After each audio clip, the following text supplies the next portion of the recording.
signor Mark.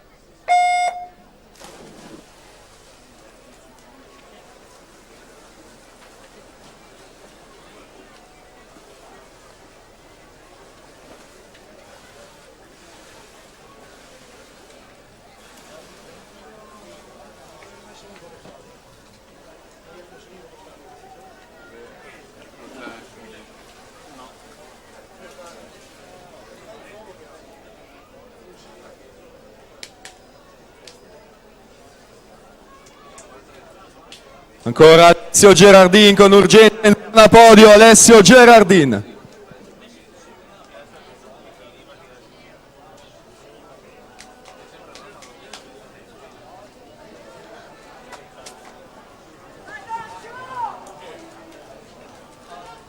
E allora noi ci siamo, ce li abbiamo gli atleti, andiamo in zona podio ad effettuare questa premiazione, a consegnare le medaglie sarà Adriano Zanardo, titolare Z-Pol, accompagnato dalla moglie che consegnerà i gadget. E dunque terzo classificato e medaglia di bronzo per lo Sporting Club Noale, Francesco Peron. Secondo e medaglia d'argento per i nuotatori trentini, Zeno Tecchiolli.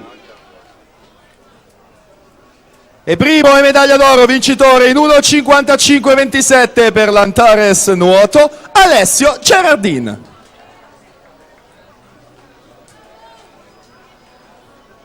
E questo dunque è il podio completo dello stile libero ragazzi, tutti e tre questi atleti tornati da pochissimo da Malta per loro esperienza in nazionale giovanile alla Coppa Komen, tutti e tre tornati a casa con medaglie e quindi noi ce li abbiamo qui nella vasca di Treviso, sono loro i primi tre classificati dello stile libero ragazzi. In acqua invece la settima serie dello stile libero assoluto, va in archivio questa prova, dalla sesta corsia Frederic Sicuro se la aggiudica in 2:10:40.